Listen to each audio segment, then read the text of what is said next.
안녕하세요. 파산관제 홍익필 변호사입니다. 파산재단의 환가, 이번 시간에는 채권 등의 회수에 대해서 알아보겠습니다. 매출금 채권의 회수, 회수의 시기와 준비. 매출금 채권은 중요한 파산재단에 속하는 재산일 뿐 아니라 단기 소멸시효, 반품, 채권 양도 등 신속히 대응해야 할 문제들이 많습니다. 따라서 파산관제에는 파산 선고 바로 회수 작업에 착수해야 됩니다. 구체적으로는 취임 직후 매출금 채권의 채무자 명세를 파악하고 이들의 주소지로 파산 선고의 파산관제인 취임 사실과 매출금 지급이 최고를 겸한 서면을 발송합니다. 사전에 법원으로부터 허가를 얻은 임치금 보관장소의 계좌번호를 최고서에 기재하고 기한을 정하여 언제까지 입금하라 변제를 최고합니다. 매출금 채권을 일괄하여 양도하거나 추심을 의뢰하는 방법도 생각해 볼 수 있으나 이 경우에는 그 대금 또는 수수료의 액수에 관하여 주의해야 합니다.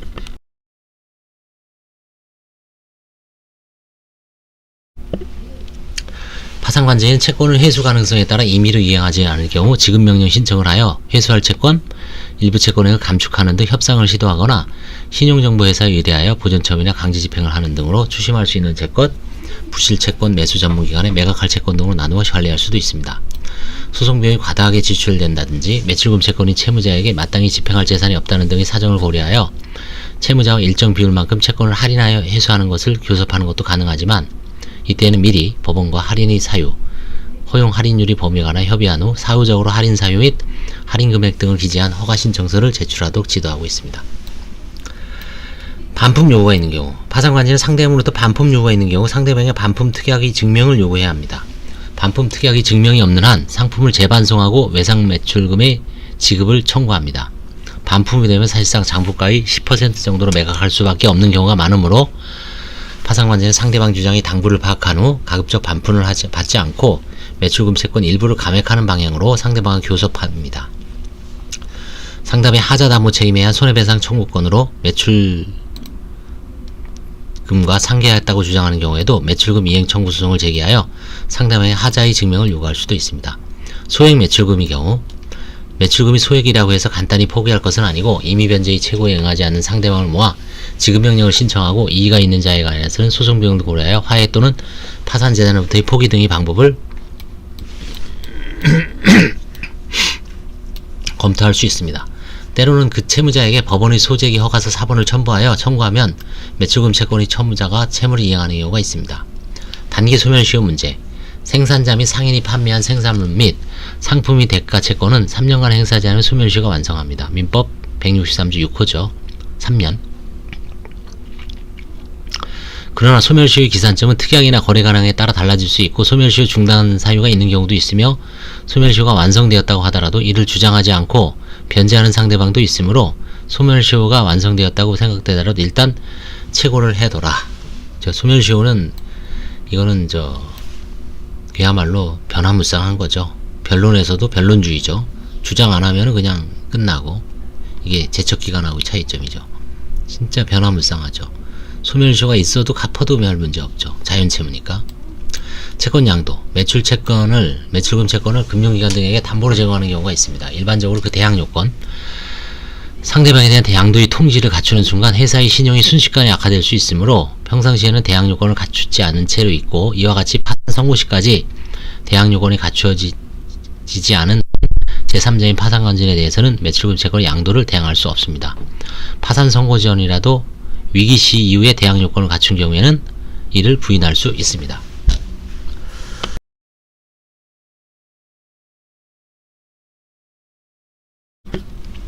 다음에 채권의 일괄 매각. 파산재단이 보유하는 채권 중에는 회생채권, 장기 리스채권 등 회수에 장기간이 소요되는 부실채권이 많아 파산 절차의 조기 종료에 지장을 초래하고 있습니다. 가능하면 당해 채무자로부터 현가로 할인한 금액 또는 당해 채권의 청산가치를 상회하는 금액을 일시에 지급받는 방법으로 해결하기도 합니다. 구조조정 전문회사 등을 상대로 경쟁 입찰 또는 수의계약 방식으로 채권의 일괄 매각을 시도하는 경우도 있습니다. 예금보험공사가 파산관제로 선임된 금융기관 파산사건의 경우에는 파산 종결이 임박한 단계에서 주식회사 KRNC의 채권 등을 일괄 매각하는 경우가 많습니다. KRNC가 옛날에 정리금융공사죠. 지금 이제 바뀌었죠. 주식회사 KRNC로.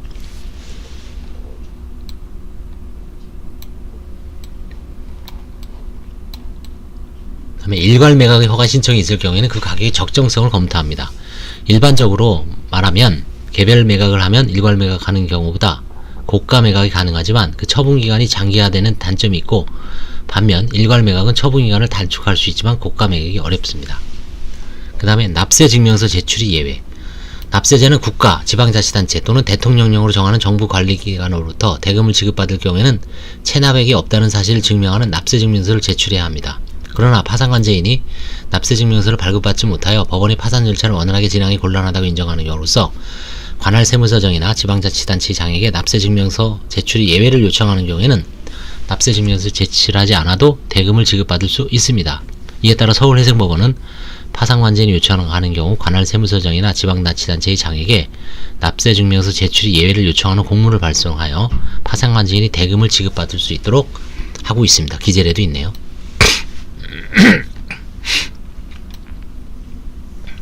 이와 유사하게 국민연금법 88조의 연금보험료의 납부 의무자가 국가, 지방자치단체 또는 공공기관이 운영에 관한 법률 제4조에 따른 공공기관으로부터 공사, 제조, 구매, 용역 등 대통령령으로 정하는 계약의 대가를 지급받는 경우에는 연금보험료와 그에 따른 연체금 및 체납처분비 납부 사실을 증명해야 하는데, 파산관제인이 납부증명서를 발급받지 못하여 법원이 파산 절차를 원활하게 진행하기 곤란하다고 인정하는 경우로서 건강보험공단의 납부증명서 제출이 예외를 요청하는 경우에는 그러하지 아니하다. 또한 국민건강보험법 77조에 따른 보험료의 납부 의무자가 국가, 지방자치단체 또는 공공기관의 운영에 관한 법률 제4조에 따른 공공기관으로부터 공사, 제조, 구매, 용역 등 대통령령으로 정하는 계약의 대가를 지급받는 경우에도 보험료와 그에 따른 연체금 및 체납처분비 납부 사실을 증명해야 하는데, 파산관제인이 납부 증명을 하지 못하여 법원이 파산 절차를 원활하게 진행하기 곤란하다고 인정하는 경우로서 파산관제인이 국민건강보험공단의 납부 증명의 예외를 요청하는 경우에는 그러하지 아니하다. 대여금 채권의 해수. 대여금 채권의 해수 방법도 기본적으로 매출금 채권과 같습니다. 즉, 파산관제인 취임 직후 대여금 채권 일정한 기간을 정하여 최고서를 발송하고 채무자가 정한 기간 내에 변제하지 않으면 지급명령 등 추심 및 집행 절차를 밟습니다. 집행할 재산이 없는 것으로 파악된 채무자로부터 지연이자의 전부 또는 일부, 나아가 원금 일부까지도 면제받는 조건으로 원금이 전부 또는 일부를 변제하겠다는 제의가 들어오는 경우도 종종 있는데, 조기 회수를 위하여 제의를 수용할 수도 있습니다. 또 채무자의 궁핍한 자금 사정을 고려하여 원금의 일부, 예컨대 10%의 변제를 조건으로 변제기를 연장하여 주거나 파산 절차의 종료에 지장을 초래하지 않는 범위 내에서 분할하여 변제하도록 하는 사례도 있습니다. 채무자가 채무의 부존재 또는 반대 채권에 의한 상계를 주장하는 경우가 있는데, 이때는 매출금의 경우와 마찬가지로 상대방의 증명을 요구합니다. 자회사 등 관계회사에 대한 대출금 회수가 곤란한 경우가 많지만 평가액을 결정하여 관계자에게 채권을 매도하여 회수할 수도 있습니다.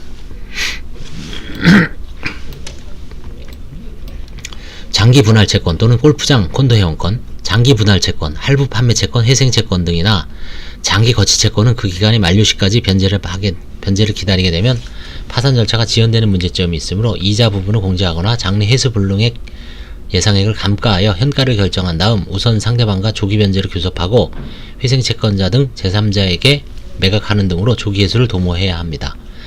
회생 절차가 진행 중인 회사의 경우에는 부실채권 매수를 전문으로 하는 업체 등의 낮은 가격으로라도 매각할 수밖에 없는 경우가 많습니다.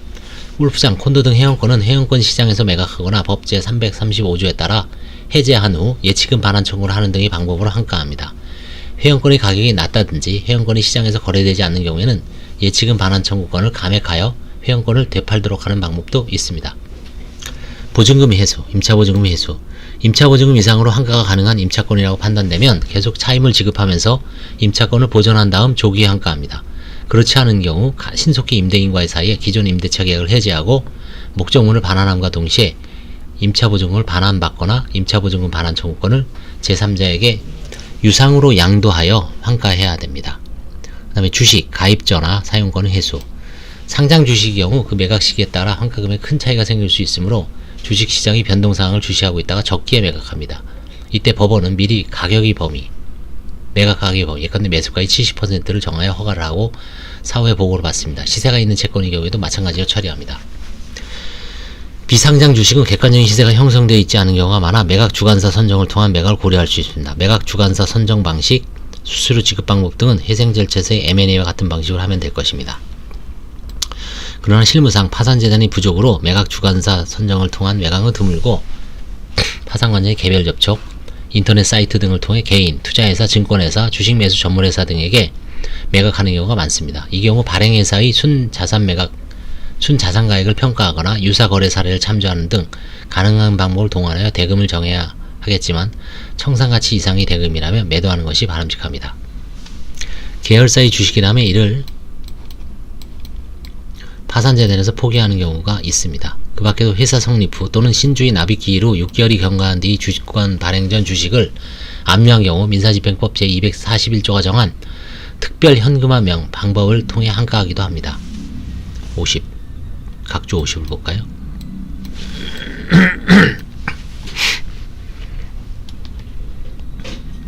서울중앙지방법원 삼상종합금융에서는 집행법원으로부터 주식 압류명령에 의해 압류된 주권 미발행 주식을 매각 주관사를 통한 특별 현금화 방법으로 현금할 것을 명하는 특별 현금화 명령을 환가하였습니다. 전현정 판사 비상장 주식이 매수가액 결정 기준, 이분이 공수처장으로 한번 추미애 장관이 추천한 적이 있죠. 김재영 대법관의 부인이실 겁니다. 아마 이게 논문이 있군요. 여기 비상장 주식이 매수가의 결정 기준.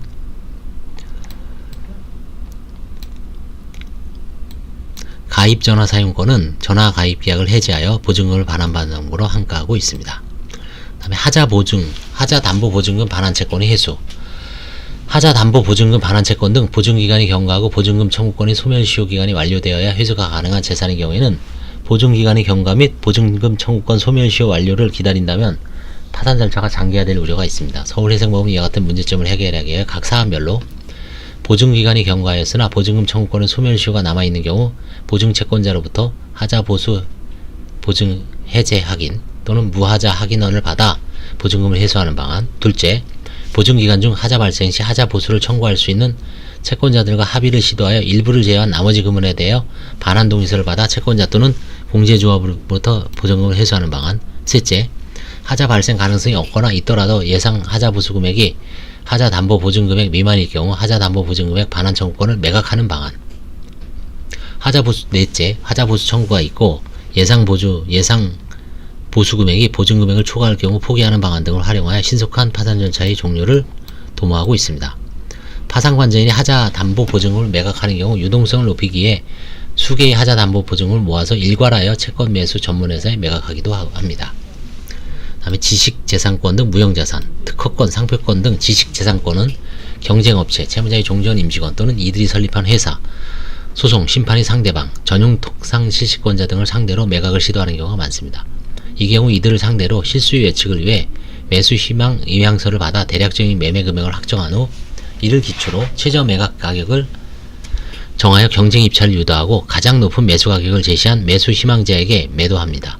지식재산권의 경우 적정한 가격을 평가하기 어렵고 매수 희망자를 찾기 쉽지 않은 경우가 많으나 대한민국 법원 홈페이지 공고 게시판의 입찰 공고를 통하여 매각이 이루어지는 경우가 늘어나고 있습니다. 지식재산권 등 무형자산은 다른 자산과 묶어서 매각할 수도 있습니다. 인터넷 도메인과 상호권을 묶어서 매각하거나 재고자산을 일괄 매각할 때 상호권, 상표권을 함께 매각하면 가격을 높일 수도 있습니다.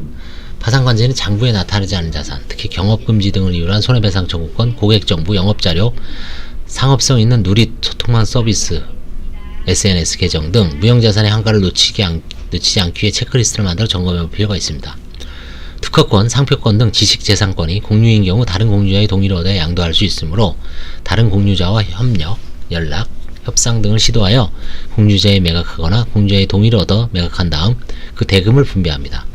동의를 얻지 못한 경우 그런 사실 매수 희망자에게 충분한 주의를 주고 그 위험 부담을 매수 희망자로 하여금 부담시키는 것이 바람직합니다.